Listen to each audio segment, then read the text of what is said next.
The show starts in 3, 2, and 1. Welcome everybody back to the Drippy Faucet podcast. Today I'm here with the very lovely Andrea Albarran. I'm so excited, hella excited actually, because she is the first artist that I have on my show. And eventually I want to have a bunch of other artists, but I'm very honored because you are my first.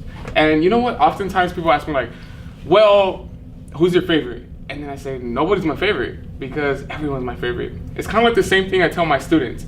Mister, who's your favorite? Yeah. And I'm just like, none of you. I hate all of you equally. Just kidding. Of course not. I never say that. Miss, where are you from?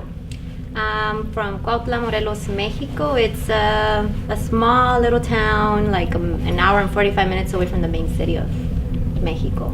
Okay, so you are 100% Mexicana. Yes, I am. You know 100%. What? I don't even have the honor of saying that because, like, I was born in Huntington Park, 323. I got that tattoo on my chest. Just kidding. No, I don't. Oh, you shouldn't have said that. Now the girls are gonna be like, Mister. I mean? No. Just kidding. So I mean, my parents are Mexican. They're from Durango. They're both from Durango. I've been out there many times. But it's interesting that you said that you were born in Mexico. Was it a struggle to work on fixing your documents? For me, it wasn't, because to be honest, I came here when I was 4, and I had no choice. They brought me here. I feel like the people that struggled most were my sisters, my older sisters. I'm actually the youngest out of 4. And they struggled more because they struggled with the language. I was here at 4, so I got it, right faster away than them, yeah. But yeah, they're the ones that struggled the most. I actually didn't even have to take the test. I think I just like, voy a hacer el juramiento, and then that's it. Was it because you were a little kid and they were just like, we'll use our propaganda and eventually she'll feel American? Actually, yeah. I don't think I became a resident until like I was in middle school or high school. I don't remember when. But it was when I was a little bit older. But since I was still a minor and my dad was already a citizen, then automatically I became a citizen. Yeah. So earlier we were talking about an alacrán story, a scorpion story. Yes. Where one of your brothers got bitten by a scorpion. That absolutely sucks. And it's funny that you bring that up because Durango is supposed to be la tierra de los alacranes, the land of the scorpions. Even though I never really saw a scorpion until I went to the little stores, and then they have these little scorpions inside, like these little keychains. I should have brought one. I have one actually. You have one too? I do. I have one. What was that story? So the whole thing, the reason why we came to the U.S. was because, like I was telling you earlier, we were okay over there, but my dad reported a cartel hiding drugs in my uncle's hotel. So my dad was, getting haunted by the cartels, by the mafia. So my dad came to the U.S. He left us all behind. And then eventually, obviously, he missed us. So he started bringing us little by little. My brother was born here. But then eventually was taken back to Mexico. When he got bitten by that scorpion, he just got stung by it. My mom, she's like, no, mi hijo se me va a morir. He's going to die. Let me go back. She would cry. She would sob. So she went back to Mexico. And that's why I was born over there. So I blame my brother for this. Because of him, like, why weren't you careful? But he was a little kid, so I totally get it. So I'm totally tripping out on the fact that your dad was voicing his concerns against the carteles. Because that's crazy. Like, they're basically like the government in Mexico. Yeah. In fact, some people would go to the extreme of calling Mexico a narco democracy, where essentially it's the narcs that control everything, right? And so where did this voice come from? Like, where did this courage come from? Like, I'm sure you've asked your dad, like, Dad, are you crazy? Yeah. What was going on? Like, why did you say that, or why did you go against him? Well, he said that that's the family business right there, hotel, like, owned by my uncle. They were trying to invade. And he said, no, I'm not going to let them do that. Like, if I don't do something right now, they're going to keep on, doing that. And no, so they reported that. Ever since he reported that, they actually never came back. So in a way, it's good. It affected his liberty, I could say, because he never really got a chance to come back to Mexico, like, right away. He actually had to come back to Mexico for a few years later because my abuelito was very sick, so he passed away. And my dad got to be there when he passed away. But imagine all those years being apart from him, being apart from us. Because I don't even remember like childhood memory with my father. Really? Until I came here, like maybe 6, 7 years old, and I'm like, okay, I remember you used to bring me toys. But I remember always being with my mom and my abuelitos. Right. So what did that do, like, moving forward? Like, once you started, like, realizing your identity and, like, you started, like, really thinking about your role in this, like, universe, did that have an impact in your later, like, it did. life? Actually, when they were crossing me from Mexico to the U.S., my mom tells me the stories that I was a crybaby in kindergarten. That when they crossed me from the border to the U.S., the lady, the coyote that was crossing me, her son had an accident, so she didn't give me to my parents at the time and the place. She actually took hours to hand me over. So my dad was like, if you don't give me my daughter, I'm gonna call the cops. I don't care if they have to deport me. Yeah, they freaked out. So ever since that day, even though I was like 4 years old, to be honest, I don't even remember this, but this is what my parents told me. Okay, fair they enough. told me that when I was in kindergarten, I had this thing where I couldn't be separated from my mom. Like when she would be like, oh, bye mija, have a good first day in school, I would just cry like, no mom, don't leave me. Like I had this panic, like I couldn't separate from my parents again. So I feel like it affected me when I was younger. Now, like, not actually, still, like I still have this very close attachment to my parents, right, but not like before. Right. And that kind of like I couldn't help but just think about like all the other like immigrant kids that are like separated from their parents, and I'm just like, if you're explaining that at 4 when you are already pretty much aware, even though we might not remember everything that we went through as 4, 5, 6 years old, but it definitely has an impact, and I can see how that's impacting all these other kids that are also being separated from their families. And it was just a random thought. But let's kind of get back into like a little bit more of a happier like feeling. So your favorite restaurant from your hometown. So it could either be the hometown from Mexico or your hometown here in the U.S., which we haven't found out what it is yet. Okay, well, right now there's so many things. Like I love food, I love to eat, so I don't have a favorite. But I remember as a child going to this place. I don't know if you ever went to it because you're kind of local. Lucy's. What is it? Lucy's. Right here in Long Beach and I've been to Lucille's. No, Long Beach and Martin Luther King. The only reason why I remember that was my favorite one was because my dad used to take us there when we were little kids, like las hamburguesas, like la especial, So like I'll be like, yes, hamburgers today. I don't gotta eat vegetables. To this day, I hate vegetables, you guys. But yeah. Really? No, I like not even like junk steamed? food. I eat like the kids, like how they eating hot Cheetos. Their breakfast in class every morning is like a couple noodles and That's like me. hot Cheetos. That's me, unfortunately, but yeah. So hamburgers, and is there a specific reason why that like restaurant? It just brings me back memory. Even though, to be honest, I haven't gone in years. But when I would think of a favorite restaurant, it would be that one or China Buffet. I don't know if you guys have ever been to China Buffet right here in Linwood, Never. Long Beach, and what is it, Imperial, kind of like next to Plaza Mexico. I love it because I'm very impatient and I don't like to wait. So if it's so you buffet, just show up and you're like, let's eat. Start getting food, yeah. Okay, so have you tried Soup Plantation? Yes. Okay. But it's too healthy. I'm not gonna lie. So you're just like, screw the healthy food. Give me the worst stuff you can find. Yes. Okay. Actually, I'm not gonna lie. My dad says que es comida de enfermos. I used to love Soup Plantation, but like. I get you. I go for the cookies, for the ice cream, For all the good stuff. Yeah, For all the good goodies, stuff. yeah. All right. So, what high school did you go to? Fireball High School. Fireball. In Okay. Linwood. They were infamously known for having a terrible football team.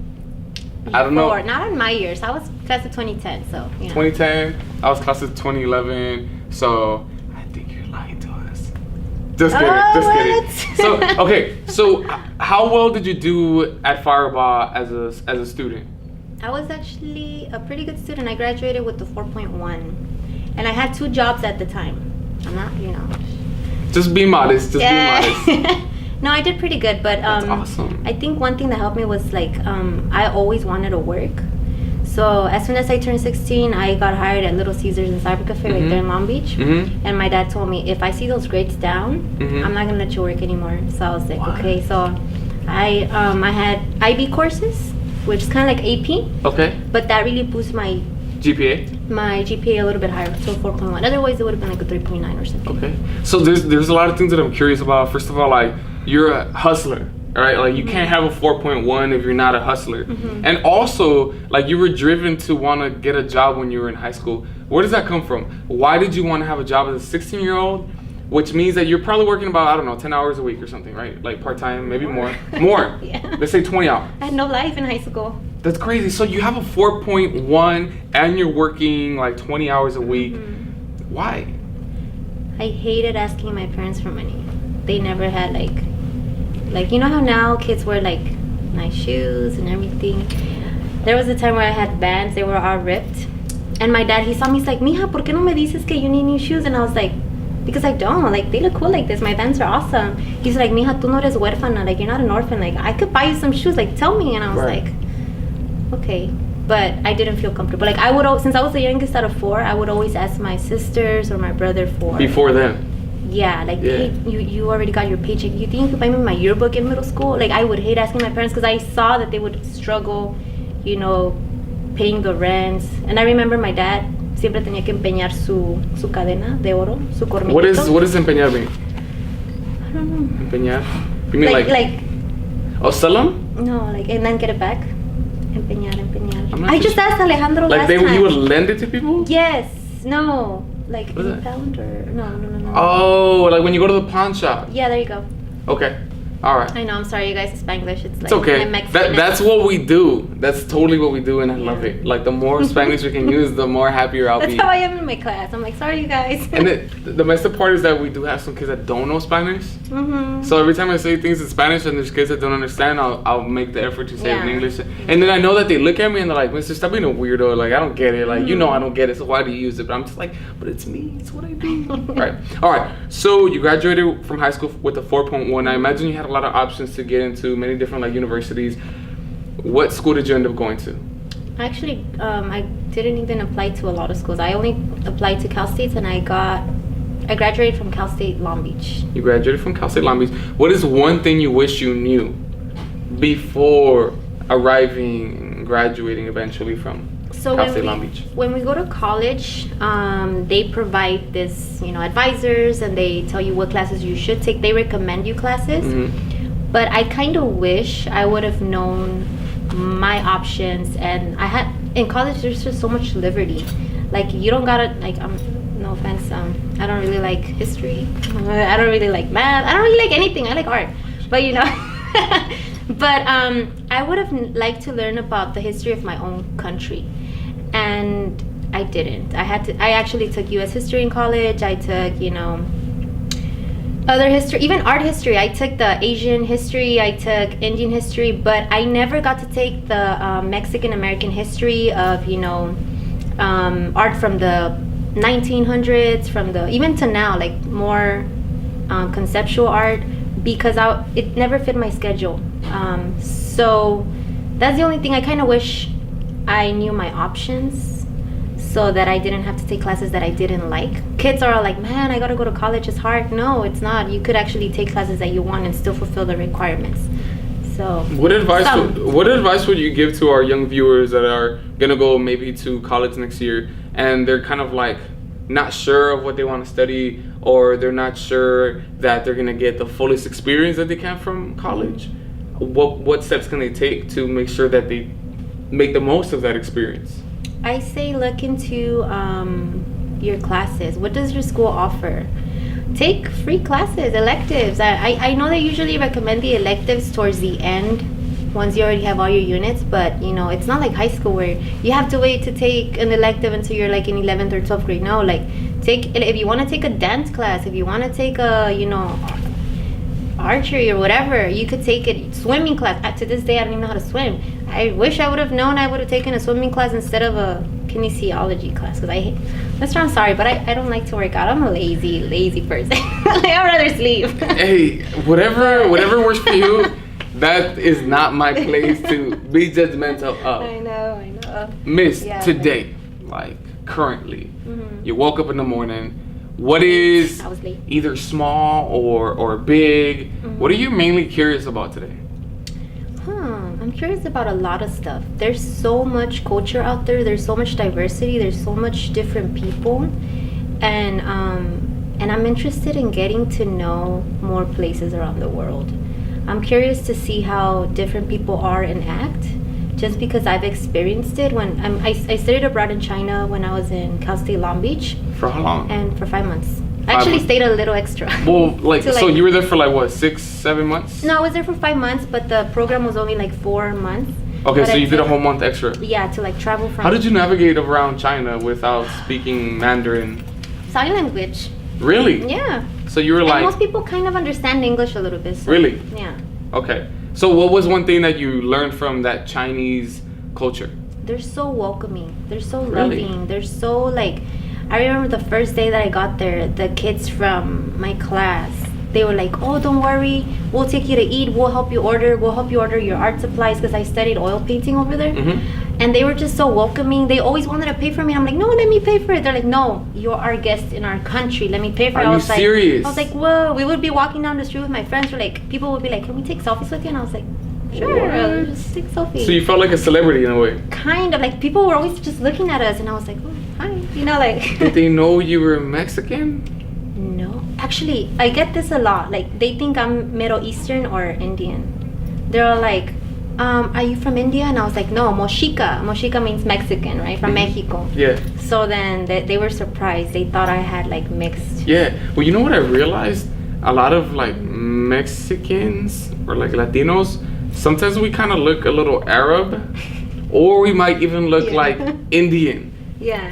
And I'm not talking about Native My nose, Americans my eyes. because they're called Native Americans, not Indians. So I'm talking about like Indians from India. Yeah. And so obviously there's a whole bunch of history there, right? Like Yeah. intermixing. The Arabs were once in Spain, and then obviously the Spains ended up colonizing part of the Yeah. Americas, which then we kind of ended up becoming from that. Yeah. So History. yes, I don't want people to think like you're just this 4.0 student, 4.1 student, super brilliant. Like everyone makes mistakes at one time or another. What is one failure that you would be comfortable sharing with our audience today? Actually, I've had a lot of failures. A lot. I actually started high school really bad. I was like a C student, D student, but I worked my way up because I didn't want to disappoint my parents. Even in college, like I would always compare myself to other people when it came to the arts. Mm-hmm. And I remember being in those harsh critiques. And when I first started college, I was like, yeah, I'm going to go to art. I love art. It's my passion. I'm good at it because that's what I was told in high school. And then when I went to college and I put my artwork next to another person's artwork, I was like, dang, like I suck. And I noticed that it was because of my procrastination, because I didn't put as much effort as other people. Later on, as I actually tried harder, I spent sleepless nights. Sometimes I didn't even eat because I was like, no, you know what? I don't want to suck this time. I don't want to get like, harsh critiques. Yeah. So I put more effort into it, and then that's when I felt like I started getting it. I started getting better. But I actually had a lot of failures when it came to the arts. I was kind of bad at first. Do you remember your worst piece of art? Yes. What was it? My self-portrait. I hate self-portraits. Okay, so let's jump into that question, which is like, why were you not comfortable at a time period drawing yourself, painting yourself? It's all in the mind. Like we tend to draw what we think we look like instead of what we actually look like. And I remember when I would show my mom my artwork, I'd be like, Mom, look, I did this drawing on my shirt. Like, mija, estás bien bonita. Like, qué bonito te salió. Like, it looks good, just like you. And I was like, okay. Then I'll show it to my brother. He's like, it just looks nothing like you. Your nose is crooked. Your eyes are too big. Like, no, do it again. Right. And I was like, oh, like I would never get it right. To this day, like I still feel like, even drawing self-portraits, and I have my students doing self-portraits. Yeah. And they have a hard time with it. They would rather draw someone else than themselves. Why? Because there's this little thing. We think we know how we look and we try to draw it from our head, but we have to learn how to draw from observation. So you would say you need to take a picture of yourself and then base it off of that? Or is it Yeah. just truly like you have to really come into yourself and then create something based off something of like that. It really depends, because when we draw from observation, you got to draw the shapes around your eyes instead of drawing like, okay, a football shape for the eye. And I tell this to my kids all the time, stop drawing football eyes, like, just this shape. No, like draw the eye sockets around it, like draw the draw the eye bags, like draw the head. Why is that? And then start into the Why is that? details, because we tend to go to the dessert right away. I don't know, you kind of get what I'm saying? No, yeah, totally. I feel that. I remember one of my professors, he would always be like, stop going to the dessert. We're like, what? He's like, the highlights. When we do the shading, you tend to want to do the highlights first. Stop doing that. Focus on the hard stuff first, the proportion, the shading. Then the dessert is called the desserts, for a reason. To go towards the end. And as students, and even as adults, we tend to want to go to the dessert right away. Yeah. We want to go ahead and work our way up to then. It makes me wonder why, as human beings, we've been conditioned to like not really want to ease into things, or like slowly work and build up to things. Like we just like we see the goal, and we're like, I just want it right now, and you jump into it, and it's just like, why? Why are we wired, or like what is pushing us to think that way or be that way? Have you ever thought about that? Yeah. What has been your conclusion? Even though if it's not right or wrong, I don't really care. I would just wonder like what is it about? Sometimes we go based off of looks, or what looks easy, or what looks good, and we want to grab it instead of actually working hard for stuff. Kind of like the hard way. Like we always want the easy way. We always want the broad way to get there, and we don't take the narrow path and struggle. We don't like struggle. So you're saying we're just lazy? We are. Human beings are just lazy. We're lazy. Snap out of it. Yes. Oh, okay. I should just be talking to myself. No. I'm lazy. Same. I gotta go to the mirror tonight and just like, hey, snap out of it. Yeah. Okay. I gotta work out. It's all good. When did you discover that you did have a talent for art, or that you had a gift?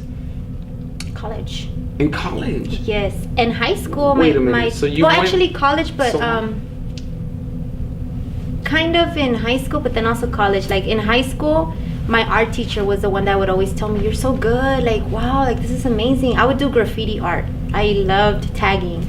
And in every single page I had something written in graffiti. What was your tagger name? Andrea. Yo, Andrea, you might still find them somewhere on the streets. No, I never did it on the streets. Always on canvases, always on paper, whatever. Always. Okay. But yeah, she would always encourage me. And she made me feel like I was talented, like I was special. Nice. When I went to college, that's when I'm like, you know what, I kind of suck. But then I worked my way up, and then I noticed that hard work, dedication, sweat, sleepless nights made me a better artist, a better observer, because that's what it's all about, like observing and then getting it on paper, getting it on a painting, and so on. But I felt like I was talented in high school, but I didn't really believe myself until I got to college, and I proved not just myself wrong, but those in my surroundings. Because I'm not gonna lie, like I kind of did feel like people are like, oh, she sucks. Later on, towards like my senior year, people were like, dang, your artwork is like crazy. And I was like, yes, like I got, that's when I truly felt like, wow, like I'm good. But it took a long time for me to believe in myself. And I just think it's wonderful that you brought up the idea of like, I wasn't the most talented, but I was driven by something to get to that point eventually. Yeah. And it was through hard work. Yeah. And that's really what we try to preach to people. Yeah. So you know what, I could really relate to that whole idea of like working really hard, because like when I was in high school, I played football, and I was not the best on the team, but I was definitely like top. I would say top 5, undoubtedly. But when I got to college, like I had a dream, and I was like, I want to play college football, and I don't care what nobody tells me, right? And so nobody hit me up. All right, so now I'm a 17-year-old during the summer after I graduated from high school, and I'm just like, okay, I gotta go to ELAC, right? So I went to East LA College, and I would take the bus every day during the summer when everybody else was partying, having a great time, and I was also broke, and I was tired of asking my parents for money since I was a little kid. To that point, I said, I'm never asking my parents for money ever again. So I struggled to find money to get on the bus, to get out there, to eat out there. Like, it was just like a whole struggle. And then I get there, and I'm like this 145-pound kid going up against all these like 180, 190, 175 pound like muscular men. And by the time practice would end, my shirts were all ripped, my knees were all scraped, and there I go on the bus back home, just wondering like, was I good enough? Yeah. And so the summer ended, and eventually like the coach gets there, offensive coordinator, buff dude, right? Really, really smart. And he just lines all of us up. The top 4 amazing athletes. He's like, man, you guys know you're on a team. Get out of here, right? So now there's like 10 guys left. And I'm looking around, and he's like, 4 of you are going to stay, and 6 of you are going to be cut. And I was looking around, and I was like, it's a pretty competitive like group. Yeah. So he chooses one, he chooses another. Now it's me and the rest of the guys, right? And at that point, I'm just like, okay. I told myself, if I don't make this team right now, it's just a community college who makes me think that I could play anywhere else. Yeah. So I said in that moment, this is my sign. If I make this team, then I can continue my dream. If I don't, then that's it. I gotta go home and re-strategize. And then he chose me, you know? So in that moment, I was just like, oh my God, like I made the team. Awesome. Like I was just so excited. Like my child self was just like it was part of my dream, you know? So I stayed there. But the moral of the story, guys, the whole thing is to tell you guys that I worked freaking hard. And even though people were telling me not to go to community college and all this and all that, I was just like, no, like I know what I want, you know? So I didn't let other people's ideas of success deter my own heart from achieving what I wanted to achieve the whole time. And like, if I could go back in time, I probably wouldn't give up my entire body and life for football, because realistically speaking, like it hurt me tremendously. Yeah. But at the same time, I really appreciate what it did for my life, because I ended up getting a scholarship to play at Briarcliff University. Awesome. Shout out BCU. And that was a whole experience that we won't get into at this time being. Okay, so back to art. What is your favorite piece of art or body of art? By who, and describe it?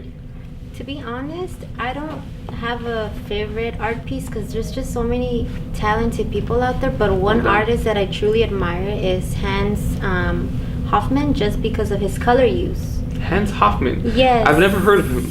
He tends to do brushstrokes very freely, and that's something that I have a problem with. I'm very perfectionist. Like I try to if this is gonna be a crazy stroke, it has to be a straight crazy stroke, you know? But it's like I'm such a perfectionist, so I have a trouble with. I had before abstraction and all of the shenanigans that abstract expressionism, expressing myself, throwing paint. I couldn't do that. I have to have control over my brush. Okay. So one thing that I love about him is that he uses color very freely, and the combinations and color choices and color schemes that he puts in his artwork is just beautiful. He tends to have shapes in front of other shapes, and that's what makes it kind of like dimensional in a way, but it's flat. Okay. So that's one thing that I'm like, wow, like very it's beautiful. And me, I'm just like, okay, I need to work on that. Okay. So it's more like a person or an artist that I admire. Interesting. So Hoffman aside, who or what is one of your main sources of inspiration today? Mister, you're gonna make me cry. I'm just kidding. No. Whether it be like art, or whether it just be like kicking it, or whether it be like whatever. What inspires my family. You? Your family. My family. I don't know if my little book that I had there is somewhere laying around. It talks basically about. Actually, when I went to China, I was homesick. Like I was like, I'm enjoying these beautiful paradises. I'm looking at all this beautiful, scenery, but it's just me. Like my parents can't see this. So when I was over there, I actually made a series of paintings about my family, massive paintings, smaller paintings, and my goal as a painter was to portray their emotions, their personalities through the color choice. Interesting. So for example, if I were to choose like my husband, he would probably be like a yellow, pink, orange, bluish, greenish, like all the colors of the rainbow, because he's such a happy, bright person. How do you figure out color-wise what emotion? It's all color theory. I studied color theory, like color schemes, what colors represent, and I actually have most of my students do that too. Like here we read articles about what does the color red mean, what does the color blue mean, And what the color red means here does not mean the same in another country. That's why I'm so curious about countries. Because I was about to say, isn't it like very subjective? It is, because I remember going to when I was in I keep bragging about this, in China. Like, I remember being in the bus and I saw some people dressed in white, and I told one of my friends, what are they celebrating? Like, what's going on? He's like, oh, it's a funeral. And I was like, oh, snap. Like, because the funeral here is black, you know, and over there they all wore white. So I was like, dang, like, it's so different. Completely flipped. Yeah. So color theory here could be different from. So our color theory is like very westernized. Yes, definitely. Which would apply in like Europe, Mexico, Latin America. Okay. But in Asia, it's different. Absolutely. That's why I'm curious about that, because I'm like, whoa, like, I want to get to know more about these countries, about the people, you know, like, how do they see our art? And, you know, it varies. Like, it's just crazy. For sure. So you painted your family, your husband, and obviously there's a lot of like very intricate emotions that come from that. As they're people who mainly inspire you in society today. Why do they inspire you though? Because I was raised in a way where my father, when he was born, his mom passed away. Like, he never got to meet his mother. So growing up and being separated from my parents for so long, my dad would always tell us, if he saw my siblings and me fighting, he would be like, no se peleen, like, get it together, you know. And I tell this to my kids all the time. That's why I think it's kind of funny. He would tell us, just talk it over. If you need help, the neighbor's not going to help you. You need to go and ask your sister or your brother, hey, I need this. And that's how we were raised. Like, he told us to respect each other, to always be there for each other. So I grew up with that, and I feel like I have this attachment to my parents and my family. Like me and my siblings, we fought, you know, over shoes and all these things with my sisters and stuff. But it was never like a big argument. I don't remember ever being mad at my siblings for more than like 2 days. My brother, I think I was mad at him for like 1 day, and then the next day we cried it off. We hugged each other and we're like, you know what, I love you. Our love is more than any argument. So we were raised like that. So when I was away, I felt so homesick. I'm like, dang, like, the only way I could feel close to them is if I paint them. So that's where most of my artwork is inspired, which is where my little book comes from. When I was doing my undergrad, I had to take, you know, credential classes afterwards. And I took a class where they told us, make a book with a theme that represents something. And I thought of my mom. I was like, my mom's recipes, like, man, she has like the best food. So my whole book is about my mom's recipes. I even did a self-portrait of my mom. I put the utensils and everything in there. And my art kids have seen this. I always show it to them. It's falling apart already, but it's all good. Yeah, but I mean, if you're able to create a profile of all these different things that have a great sentimental value to you, I think that's a beautiful thing. Yeah. Like, imagine when you have kids and maybe they have kids, right? And if you live to 200 years, then they're kids, you know? You'll be able to show these things to them, and I think that you're gonna have a great influence over how they see the world, because they're gonna be like, my mother, my grandma was an artist. And I know the other day I asked you, like, where did this gift come from? Like, did your mom or did your dad have this gift? And you said, no, they did not. Perhaps it's possible that maybe one of their grandparents had like a gift for art. Probably. But so I can truly see that, you know, being passed down through family. I also think it's really interesting how, like, you have this strong, like, family thing going on, which is called familism, right? Or familialismo or something like that, right? Where basically, like, family over everything. And of course, like, I feel the same way with my family. And like, I lived in Iowa for a couple years, so like, man, it was just a really dark place. Like, and I was depressed. You know, I was depressed because the people who swing the hardest for you, it's your day ones and your family.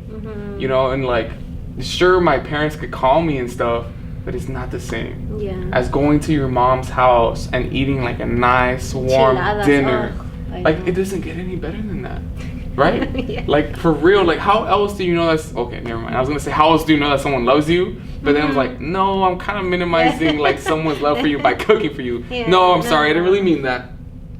All right, so what does success look like to you? How would you define success? But more importantly, how does it look like for you in your life? Okay, so the way I define success is doing something that I truly love. When I graduated high school, I mean, I went to college right away, and I still had 2 jobs. Like, I got overtime jobs because I mean, I had to work. And I remember I used to work in the airport. I worked there for 6 years. I remember, meeting people, and they were so happy to work in the airport because it was more than minimum wage. And to them, that was success. And I was like, I feel successful, but this is not it. Like, this is just temporary for me. For me, success is doing something that you really love, and basically just feeling happy. Because, I mean, I'm not gonna lie, teaching is not a lot of money. Accountability and being a lawyer, it could bring you money and success in however people define it. But if you don't love what you're doing, if you're not happy, if you're not joyful, if you're not laughing, then is that success? I'm actually really happy here in this school. I feel so successful. Actually, I feel blessed. I feel like that's my word. Because I love my kids. Like, I don't think I have beef, like they say, with any of my kids. I think they're all sweethearts. Some of them just need more love. But I feel successful. Why? Because I actually come to work on Mondays and I'm happy to be here. I'm like, oh, I'm going to get to see my kids tomorrow. I'm going to be absent. I'm like, I'm going to miss you guys. Right. Because I would rather be with them than being in a meeting, to be honest. Easily. Yeah. Easily. No disrespect, PDs. No, but seriously, I feel like, to me, success, it's being in a place, having a career where you're joyful, where you're passionate. Like, I love art. I actually never saw myself teaching, but teaching is, to me, is a blessing, where I get to meet different kinds of people. But coming from the same background where I come from, even my advisory, like, they're my students, ELs, and hearing their stories and hearing how they separated from their families, it's just like whoa, like, I totally feel you there. So making those connections, like, one of my curiosities, like, one thing that I'm very curious about is, like I said earlier, getting to know people from other countries, learning their habits, and having people coming from El Salvador, Guatemala, Mexico, and seeing the different experiences that they had, but at the same time kind of similar to mine. It kind of makes me feel like, wow, like, you have really suffered, like, and I love hearing those stories because they're here for a reason. We're all here for a reason, basically for the American dream, but in other words, to be successful. And to be honest, like I told you last time, one of my biggest goals was to be like, when I was 12 years old, and they would ask me, what do you want to be when you grow up? I never said an artist. I never said a teacher. I didn't say none of that. I said, I want to be a mom. And they were like, you're 12 years old and you want to be a mom? Like, what's going on? Yeah. And I think it's the same. And I think it's the same thing because it has to do with family. Like, I always saw myself having 7 kids, 4 kids. Not anymore, of course. Like, no. Now that you know how expensive it is. Yeah. So, I see my sisters, with my nieces and nephews, and I love them. So that's why I can't have more than 2, maybe. But I feel like a success with me would be becoming a mother and, like, nurturing my kids. I kind of feel like these students here are like my kids. They're like my babies. And I tell them that all the time. You guys are my... A veces me dicen mamá, and I'm like, hey, ¿qué pasó, mijo? Like, I respond when they call me mom. I'm like, it's all good. But I feel like already I feel successful. Success, it actually, it's a very strong word because it could change depending on where you are. Like I said, when I was in high school, maybe I was a little successful because I was working at the airport, but I wasn't there yet. Now that I'm a teacher, now that I have a career, I'm like, okay, I'm successful, but I don't think I will be truly successful until I obtain all my goals, all the desires of my heart, which is like having a family, owning a house maybe, because I've never actually have a house. I'm actually in the process of looking for a house, so if you know anything, let me know. So things like that. That's how I define success. Being really truly happy, and you have to work for it because it's just not come easy. And I think that was such a beautiful, in-depth response to what does it mean to be successful? Because some people will just think like, I just want to be rich, you know? But I think you tapped into something way more important, and it's like family, love, passion. Those things make life worth living, I think, 10 times more than having a job that pays you $200,000. Sure, it's gonna pay for a fancy house, a fancy car, fancy trips, fancy clothes, but is that the meaning of life? Maybe, but clearly not for Andrea, and certainly not for me either. Although, if at one point, as I pursue my desires and passions and loves, and that comes, then so be it. You know, my goal would be to share some of that with the most unfortunate of our society, because sometimes they don't even have the same privilege that you and I have to be in that point where we can pursue our passions, the things that really make us happy. And those are the things that make me deeply sad. But as I've grown older, I've learned to kind of live with and just be like Chewy, like food, you're not gonna change like society in a radical way. So maybe just try to be yourself. You know, just try to be yourself and try to have fun. And in the course of that, if you happen to inspire some people to also be themselves and have fun, then that would be great. Exactly. So some of your art, I think it shows how much you love people in it. And it also shows how at one point you did not love yourself as much as you love yourself today. What did you do? Like, what was that one moment in your life that, first of all, made it click? Like, I don't love myself. That's alarming. And what did you do moving forward? What steps did you take to begin to love yourself little by little by little to reach the point that you've reached today? That's an interesting question. It's actually not too easy to answer because it took me a while to realize that. And this question actually came in college. One of this girl, she saw my artwork and she saw a painting that I was making of my father. She's like, wow, that is so beautiful. Why don't you paint yourself like that? And I was like, she's like, you need to love yourself more. And I was like, whoa, she's right. Maybe I do. I need to give the paintings where I felt like for example, when I do self-portraits, I had to look at myself in the mirror for such a long time and draw myself. I didn't put effort into it. I didn't really care. I'm like, it's just me. I've drawn myself so many times. It's ridiculous. I hated it. I just didn't want to see myself in the mirror. Yeah.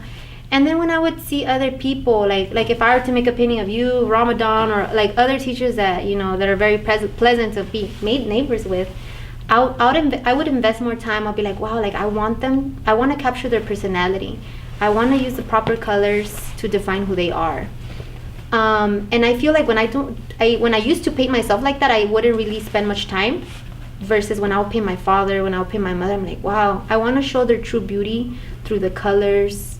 You know, I want to show who they are through the brush strokes and so on. So I feel like that question hit me, like when this girl told me, you need to love yourself more. Like, your parents' paintings are beautiful, but your paintings, you're not even putting effort or time into it. I'm like, you know what, you're right. So then that's when I told myself, like, I need to start treating myself more. And you told me that too last time, like, self-care. And I was like, you're right. Like, I need to take care of myself. Right. You know, once in a while. Yeah, because you're a very selfless person, right? And that means that you're always giving to others, but you're never giving to yourself. Yeah. What do you do? Or what did you do to start giving? I'm still working on that. I'm still working on that. Actually, that's very fair. When I went last year, I took my parents to Cancun, and my dad was like, my mom and my dad, it was just my dad, my mom, and myself. And my dad was like, no, mija, ¿de dónde vamos a sacar el dinero? Like, no, like, I'm gonna go work. And I was like, Dad, it's already paid for. I took him to an all-inclusive hotel. And my dad was like, mija, where do I pay the hotel? And I was like, you don't have to, Dad. It's paid for. Like, even the food is paid for. And like, my parents have never had the luxury of flying anywhere, like fancy, and being taken care of. So I feel like, to me, that's my self-care. Seeing my parents happy, you know, like, it's just the best feeling. Yeah, like it totally fills you, right, with like that happiness, and you're just like, my people's like, they're getting well fed and like they feel happy, especially when they've lived a life of like freaking working like mules. You know, like that's my mom, that's my dad, that's the same stories, you know, and I think it's powerful. You know, I think it's powerful to be able to give that, to be able to give that to people, you know, especially people that love us so much. Yeah, definitely. I feel like that was my self-care. Seeing them happy made me happy. When I was in China, I felt like, man, I'm seeing all these places, but they can't see it. Like, they're not here with me. And I felt like, man, I actually felt joyful because I was getting to, see new places, but they were not there with me. So when I got the chance to take them, even I was kind of like the photographer, they were swimming. I was like, yes. So just seeing their smiles, like, it made me really happy. And I felt like, to me, like, even though I was, taking care of myself too, I was on a vacation. For sure. But seeing their joy, like, like, one thing that I have for the kids, take advantage of your parents now that you have them. Because sometimes we lose them, or something happens and you're like, man, I should have listened to him. Now I remember being a kid, and sometimes hating it because they didn't even have a boyfriend or whatever. Who doesn't? But we get mad at them sometimes. But once we get older, we actually look for their advice. We're like, Mom, what should I do? Mom, like, I'm in this situation. Like, help me out. Like, give me some advice. Like, we look for them. And a lot of the times, we don't appreciate what we have until it's like long gone. We treat people so bad sometimes, like even in school, like bullying and everything happens, and we don't really value people. And that's one thing that I'm still working on right now, because sometimes people piss me off, but I'm like, no, they're going through something. They're probably just going through some stuff. That's why they're acting the way they are. Let me just love them more. So one thing that I would say to the students is value your siblings, your parents, your friends, your teachers, because your teacher's not always going to be here either all the time, But value people, not things, but people. Right. And you tapped into the idea of like loving, loving the people that don't know how to love. Yeah. And I feel like I'm the person who is learning how to love, and because I can't speak for all males in our society, but I do think that depending on who your parents were, maybe you didn't have the best loving exemplar in your life. And I think that was me. Yeah. Although this wise woman once told me, she's like, you can't use your father as an excuse forever. And then I was like, oh. Like, that's it, I'm already 25 years old. Like, I can't always be like, well, I'm a crappy lover because my dad is a crappy lover. Yeah. You know what I mean? Like, it means that if I'm conscious of it, I need to do something about it. Yeah. You know what I mean? And like, what am I going to do? And so like, I do try to be a loving person, but sometimes it might not be enough.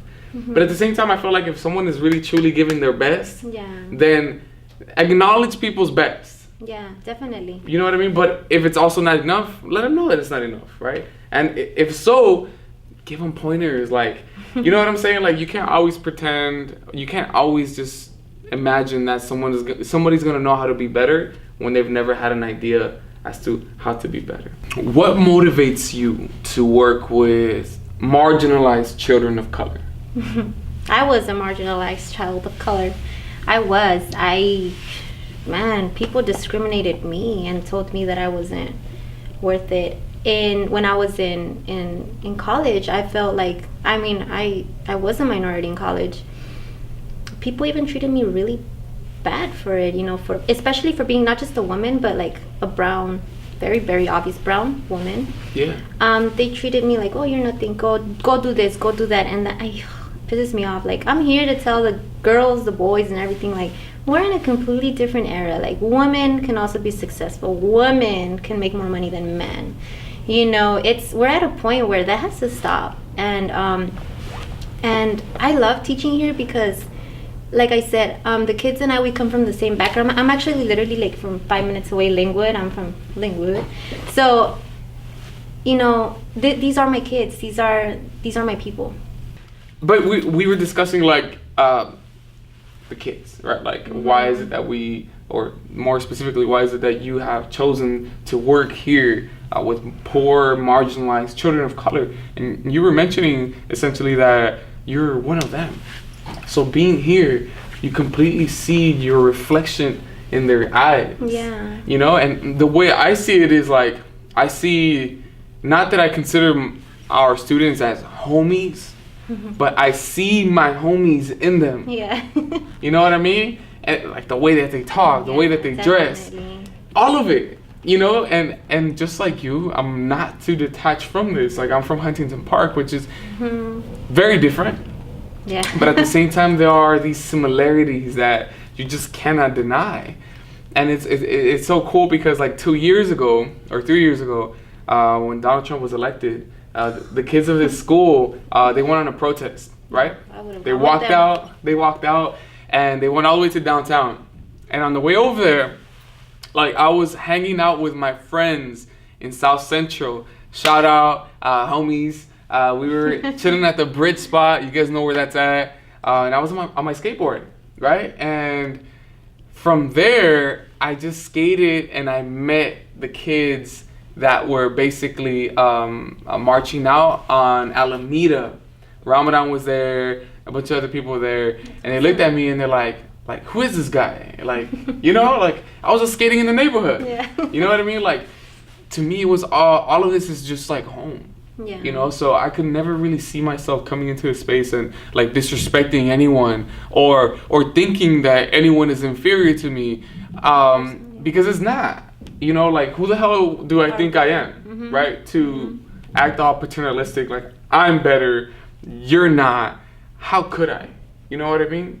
Obviously, I don't agree with anyone else doing that for that matter, but I would see some people that are grown, that have grown in different environments, maybe not outwardly saying that because they'd be smarter than that, but somehow feeling that way deep inside. And in that way, I do think we are better equipped to be here as educators. Not to say that anybody else can't, but I really truly believe, you know, that we can do this better than others. I won't say who those others are. We can relate. We can relate to our kids. So, what is the best and worst thing about working with these same kids? The best thing is that they're just awesome. Like, I don't know if I'm just having a really good year or these kids are just naturally amazing. Of course, some kids come in with attitudes once in a while, but, you know, just give them a hand hug once in a while. You know, Mister, give me a hand hug once in a while. And, you know, it's all good. Like I said, it's not really them. It's just things that they go through that, you know, that's why they're in a bad mood and stuff. But the best thing about working with these kids is I talk to them, like, you know, like you said, like if they were my friends. The worst thing, I don't think I have a worst thing.